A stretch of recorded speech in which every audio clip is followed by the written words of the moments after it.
G'day everyone, welcome back to Empires of Europe. This is Fat Rod, and we have a new release today for 1100. Pretty big update. We've got a mix of lots of bug fixes, quality of life updates, but a bunch of new content as well, new cultures, new kingdoms, new troops, as well as some exciting new functionality related to custom spawns, and even some new weapon mechanics. So lots to go through. Let's get into it. So the first thing we'll take a look at is the map updates, and the major one being the expansion of the playable area into Finland. So shout out to Reiko for a lot of the work he's done here. He's done all the research on the clans, the settlements, and all the new lords that we've added. And there's also 3 new kingdoms to populate this area, as well as changes to the cultures. So just to cover that off quickly, the Lithuanian and Estonian cultures have been combined and is now just called Baltic. We've then taken the extra cultures and created Finnic, which we can see on our easternmost settlements here, the Finnish tribal principalities. Next to that, we've then got the Tavastians, and further west we have the Karelian principality, which was actually quite strong at the time. Reiko showed me some of his research, and these guys are the largest of the new kingdoms, and are intended to cause a bit of trouble in the north here. There's also 2 new settlements for Novgorod, which is Ornus and Ladoga Castle below it here as well. So all this area up the north is now traversable, as well as a sea route over into kind of central Sweden. I've also added a bunch new sea routes in the kind of North Sea there as well. So a lot more ways to access these areas. And I think particularly for the Nordic and Baltic states, you'll end up traveling overseas a lot more, which is great. Hopefully that doesn't create too much of a problem when the DLC comes out as well. So some of the other changes to the map, we now have Brussels with Ghent and Namur as the bound settlements there. This will be quite useful for 1700 as well, because it'll allow me to do a better job with the Dutch Republic and the Spanish Netherlands. Moving down into central France, we've got Murol Castle now with Montlucan as the bound settlement. Further west, we've got Angoulême, I don't know how to say that, new settlement bound to Limoges, and then also Montpellier as a new settlement in the southeastern part of France. That area there definitely was a bit bare, so I'm glad I kind of made this decision. Also good to flesh out France a little bit more. They were probably, too light on settlements for the size of the territory. All the way over to Arabia now, so very excited about this one. I've added Mecca as a town, and then Jeddah and Taif as the bound settlements. The Navmesh is extended just along the coast, so there's kind of 2 routes here, one directly along the coast and one through this ravine here. This will be very important later in the year as we start to bring in our custom Crusade and Jihad mechanics. Obviously need to have the historical settlements to try and facilitate some of that stuff, so that's good. The last one here, or the last couple here, we've got Debent Fortress now with 3 bound settlements, and then moving up kind of on the edge of the Don River, we've got Sarkel Fortress. I really wanted to flesh out the area in the south of Russia here, but there just is no evidence of any settlements. So pretty much exhausted all the options now for what we can to put in that area. The last thing to cover off on the map is I finally fixed the icons for looted settlements. So if we look at this settlement in Finland here, we can see this has been raided, and we've got the burning and smoke coming off the settlement. I knew, this has been broken since I released the new map. I knew I needed to fix it. It was just a massive job, but I've taken that opportunity to finally get that done.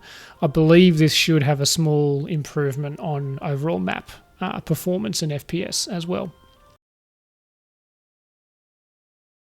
So we'll take a look at our new northern kingdoms now, and starting off with Finns. So you can see these guys are pretty small, only 3 clans and 2 settlements. They're probably not going to survive that long unless we help them along. Next is the Tavastians, so 3 clans and 3 settlements, and they are immediately west of the Finnish. And then finally the Caroleans. You can see these guys are much larger, 6 clans and 6 settlements. It's because historically they were referred to as a strong nation or a strong kingdom, and you know they beat up the Rus quite a few times, and they managed to survive for quite a while. So this reflects what the sources say about them. So we'll take a look at the troop tree for our Finnic culture now. So similar model to all the rest. These guys are a bit more lightly armoured, although their tier 4 troops aren't too bad, and plenty of variations in there as well. So keep them looking unique. Also will show up as mercenary units in the north as well. Next we have our new mercenary clans. So again, Raiko's work, he's added in 5 new mercenaries. Starting off with the Anglo-Saxon Varangians. These guys obviously appeared in the Byzantine Empire. The Norse Varangians, and then finally the Rus Varangians. So a couple of different variations there. We've then got the Berendays. These guys are a Turkic clan, so will show up in the closer to the Cuman border in those areas.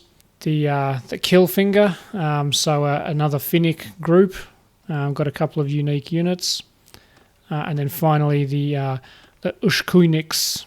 These guys are a Russian or Novgorodian mercenary faction.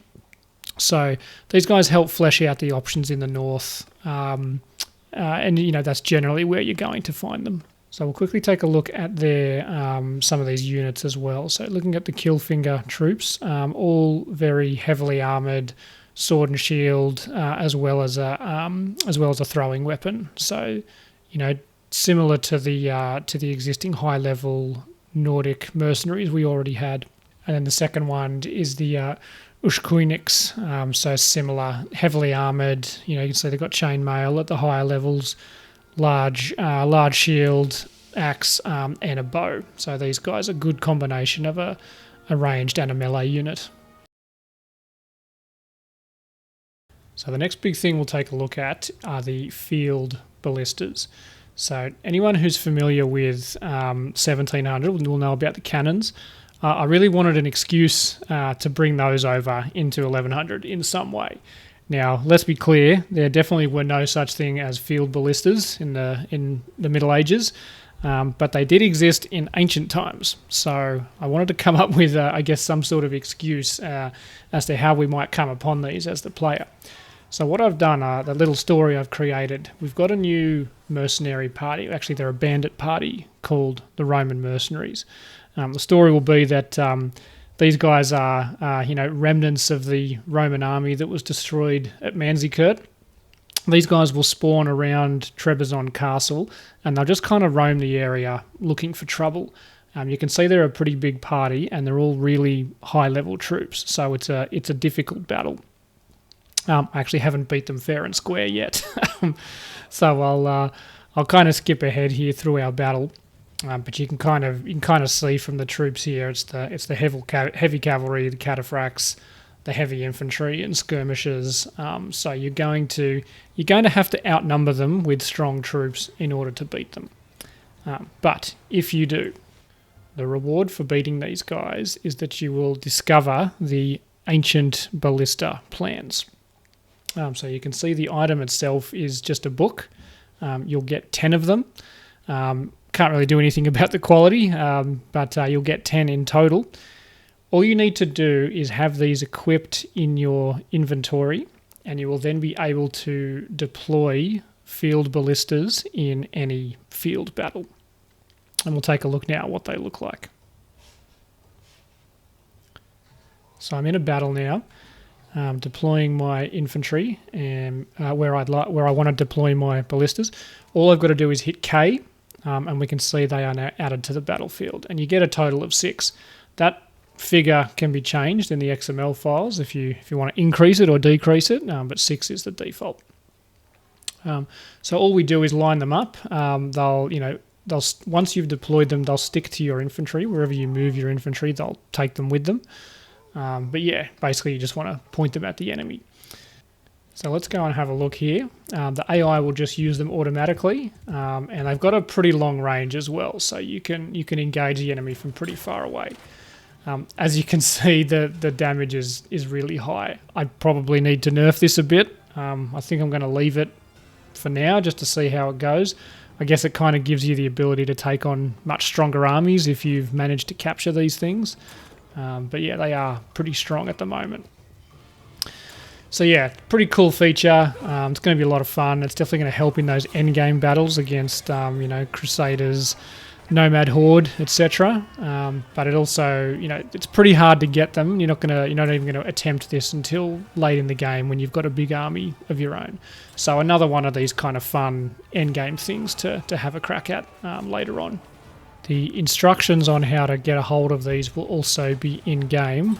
So you just search the encyclopedia for field artillery, and there'll be a page in there explaining what you need to do and how they work. Next thing we'll take a look at now is changes to the economy. So a buff to hearths across the board. This is a value for villages. You can see here it's 650 now across the board. The hearth value determines how much food a village produces. When the hearth value is above 600, a village will produce its maximum 18 food. So what this does is it means a town will then be producing enough food to sustain a higher prosperity level. And then, of course, as the prosperity goes up, the town produces more income. So I think what I've got now is a pretty good balance where we're kind of getting the maximum amount of growth in prosperity without starving towns as well. At the very start of the game, you will notice some towns are still short of food and they're diminishing, but within about a month, that fixes itself. Even the big towns, the capitals with 5,000 prosperity, they will not starve as long as they're not getting raided. So this all works quite well now. The next big economic change is just further refinement and development of the workshops. So I've been spending quite a bit of time just exploring this and finding out which combinations of production in which town are actually effective. And there's a new channel on the Discord server where I'm starting to note these down. So we'll keep a kind of a library of what works. But what I have done is I've added more input options to a lot of the different workshop types. So you should have, additional ways of making a profit on a workshop. For example, the oil, what is it called? The oil press. It used to just use olives. Now it also uses fish, and you don't have to have both. You can have one or the other. So I'll continue to add more options like this as I come up with them. But I'm also trying to get rid of the huge amounts of resources left over as well. Still not perfect, but the balance is getting better, and you can definitely make money from workshops now. So the last thing is a large number of bug fixes and some quality of life changes. I'll just call out some of the main ones. So missing parent options, the gang leader offloading tools quest permanently fixed, thank God. Mercenaries will no longer be trapped in the desert, and the Navmesh is fixed. A couple of new banners. This one's quite important. Female lords will now only lead parties in very rare cases. So this was a handy script I got off some colleagues. So essentially, the gender inequality is now part of the mod. So you should only see a woman leading an army if she's literally the leader or the only person left. some fixes to broken village scenes, new equipment sets for some lords, start locations, a lot of the strings. So you might have noticed when you're talking to mercenaries and some leaders, they still reference the vanilla game. I think I've found all of those now.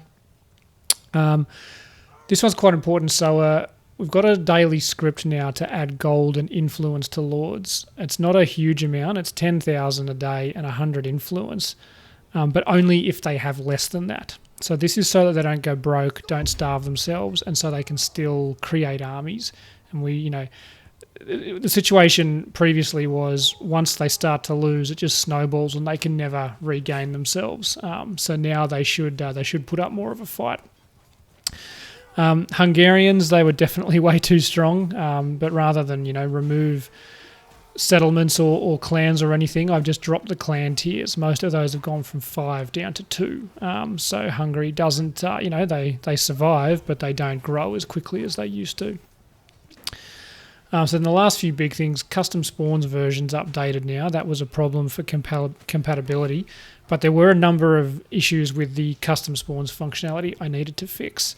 In particular, some of the rewards needed to be adjusted. Some of them were broken, and some of the spawns were broken as well. So that is all fixed now. I have also reduced the spawn rates for the Crusader and Mujaheddin armies and the Nomad Horde. I've reduced all of it a lot. This is to try and get rid of that situation where they just spammed each other daily and got in the way of the kingdoms.